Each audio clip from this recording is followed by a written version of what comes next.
coffee time. My dreamy friend, it's coffee time. Good morning, Let's Australia. listen Good to morning, some Europe. jazz It's and the third ride day of Eurovision and 2016, have a the cup day of that we will see coffee. Australia rehearse for the first time. That's something we are looking forward to. Stefan Gorkum, our chief editor, who was here yesterday, has, for this special occasion, joined us in this conversation again. We're also joined by Rob Ferber, a professional gambler. What do you do here? Yeah, we've talked to you before, but can you explain it for the people that listen for the first time? Yeah, sure. I invest professionally on the Eurovision betting markets, obviously focusing on Betfair, but also we have lots of bookmakers in the UK that we can place our investments with. So yeah, it's just a full-on 2 weeks investing, like my life depends on it, basically. Yeah, and you're making long days here. You need to see every run through of each rehearsal. So I guess in the morning you really need a cup of coffee. Absolutely. Yeah, we need the coffee. Barocca's very good, actually. I recommend Barocca to you guys. Keep the energy levels up. So Steve, it's the day of Dami Im. At the end of today, what are your expectations? I'm really looking forward to see it for the first time. There have been lots of discussions about how she's going to stage it, whether or not she's going to use the hologram that's been discussed all over the fora.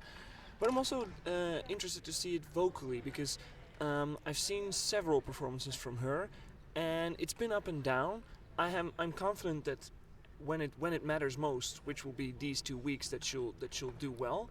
But yeah, that's something I'm going to be looking closely to see how that turns out. Is Australia a contender beforehand for you, Rob, for a high position in the final? It's interesting. It's sort of splitting opinion among the professional bettors on Eurovision. I'm more lukewarm on Australia's chances compared to one or two of the other guys. I'm not sure the song is actually that strong. When I've seen Dami perform, I haven't been overly impressed. I think she can sing well, but it's actually how she really sells herself on the stage. I'm going to be keeping a close eye on that. Australia is high at the bookmakers, right? In the top 5, I believe. It is, and it's been backed overnight, because I think there was something in Sweden where Australia got a very high score on one of these shows. And that has seen the price, I think, drop to something like 12 on the outright. So I think it's third favourite right now. We remember from last year when we talked to the Australian delegation, Steve, and they said we wanted, because we waited so long to take part, we wanted to do everything at once when it comes to staging and camera work and stuff like that. Do you think they've learned their lesson from the way they staged Guy Sebastian?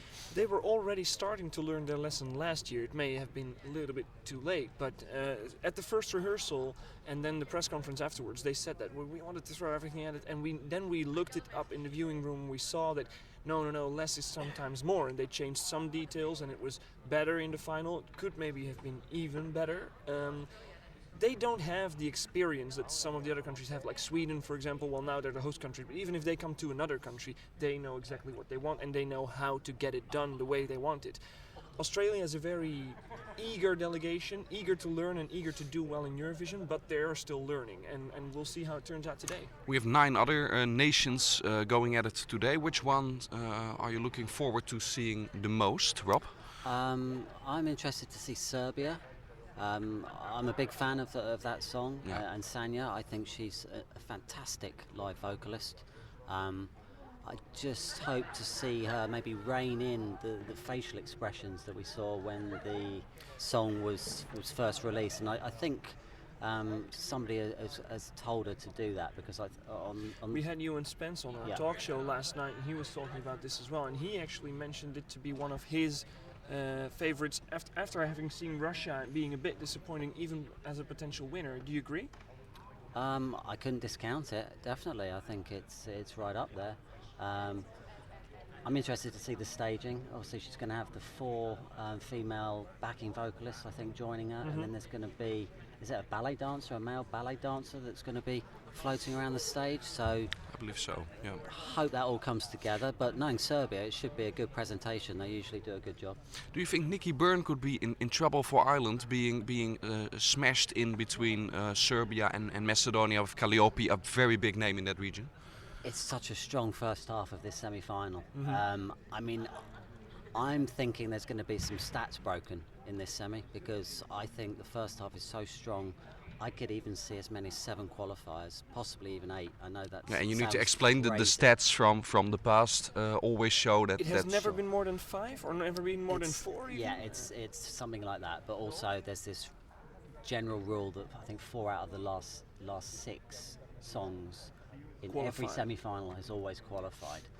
I don't see that happening in this semi-final. I think the Right. second half of this semi-final is really weak outside of well, we've got Bulgaria and Ukraine. Yeah. Those 2 are good. The rest, I Mhm. think, are pretty poor. I want to discuss one more thing when we start to work for today about yesterday, the Cypriotic rehearsal. We see some footage of almost of a video clip which is imported in the act of Cyprus.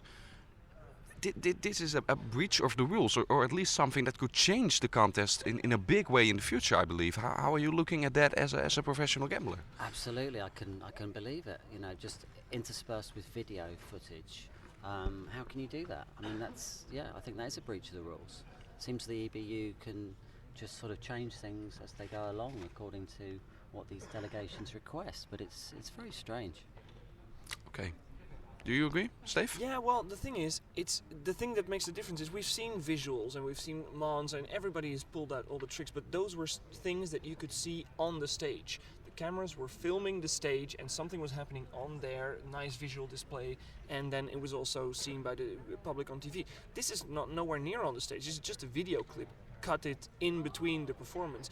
That's new, and that's something that we should definitely ask the EBU about. How do they see the future of this contest? Okay, thank you. Enjoy your day, both of you. Thank you. Thank you. Thank you.